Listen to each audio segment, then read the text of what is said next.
Um, I talk about non-duality from the lens of wholeness, and uh, wholeness includes things like substance use.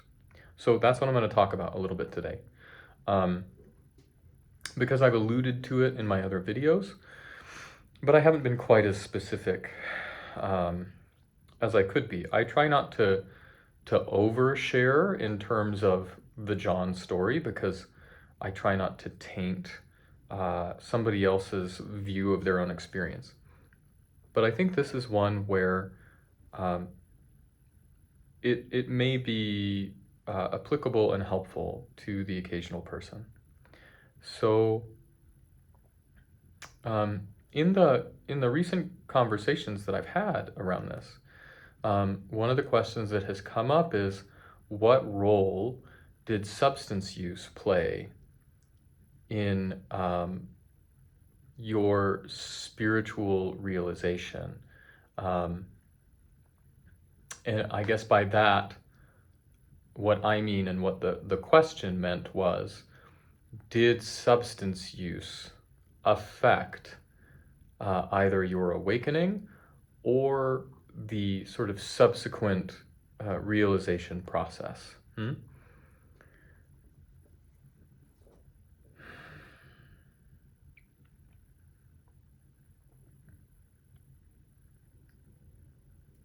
So if you're new to the channel, the only thing I ever give is my own viewpoint based on the experiences that I've had. So take all of this with like a whole salt shaker full of salt. This does not apply as a rule to every human being. But in my case, I didn't know it at the time, but my substance use mirrored the sort of unconscious, we'll call it a spiritual impulse. If you don't like the word spiritual, mirrored my sort of unconscious, intuitive impulse towards this. Yeah? And let me explain what I mean. So I never did drugs or drank alcohol to feel just a little something. I used substances to go all the way as far as I could. 95% of the time. Maybe 5% of the time I would sit down and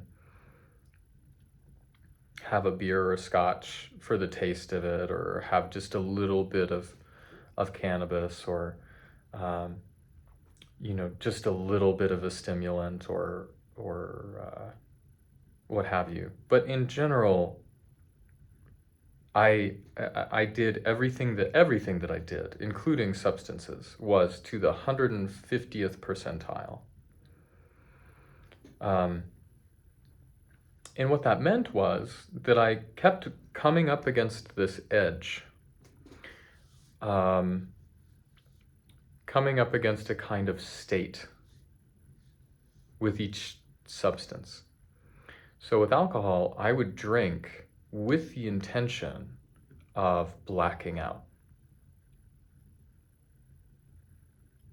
of losing myself. Yeah? With the intention of not having feelings, not having thoughts, not having perceptions, not having a sense of John. That was like the goal, was to utilize alcohol in that way. The same could be said for the way that I used cannabis. I would try to get so high that it's like I lost myself.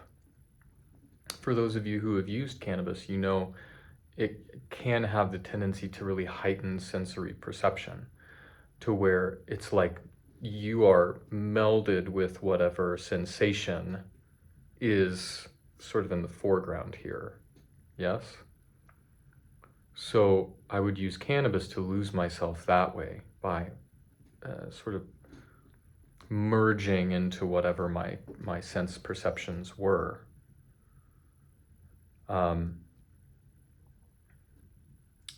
With stimulants, it's like all of a sudden you're very, it's the same way with thoughts as cannabis is with sense perceptions, in my case, right? So you can become very, very involved with the train of thought and feel like you're in some sort of flow, and you kind of disappear into that flow of thinking.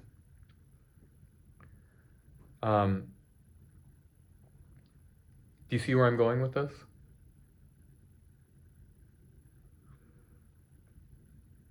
So the substance use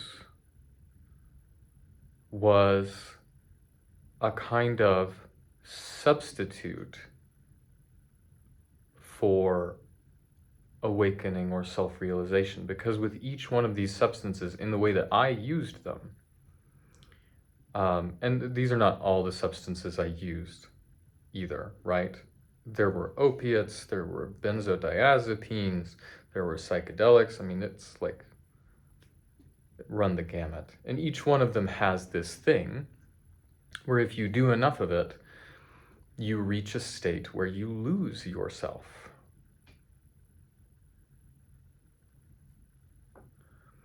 But the losing of the self that happens with substance use, to say nothing of the deleterious health effects that some of these things can have. Yeah, I died on an ER table from drinking too much.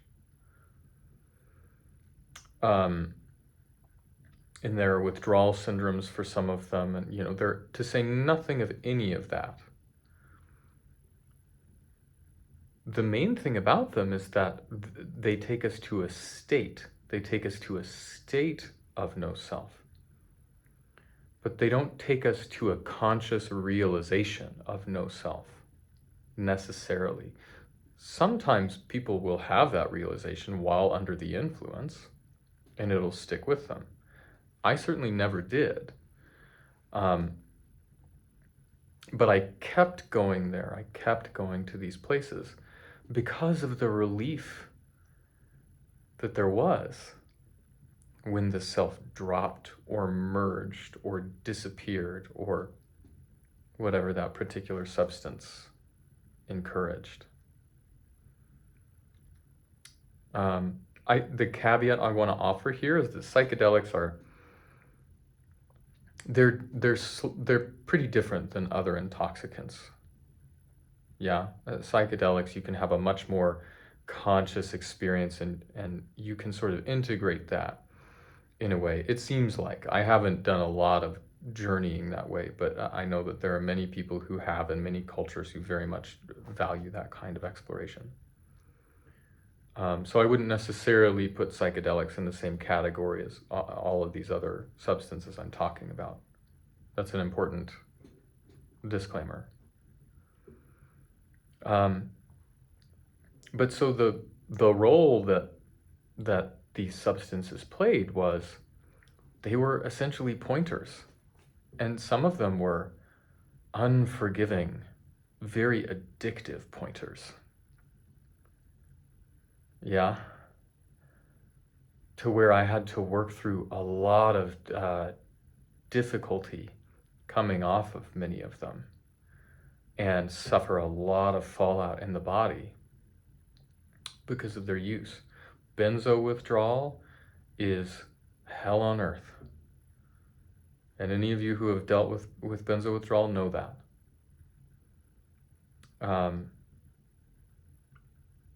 Lots of the other ones are lousy to withdraw from too. Quitting smoking is really difficult as well. Like the list goes on. But the role they played was that they were these really harsh pointers for me towards reality. towards presence, towards the loss of total identification with the character. But that only happened in hindsight. Yeah, the role mostly that they played for me was this kind of, they were agents of suffering, because I would get to a state and I could never stay there.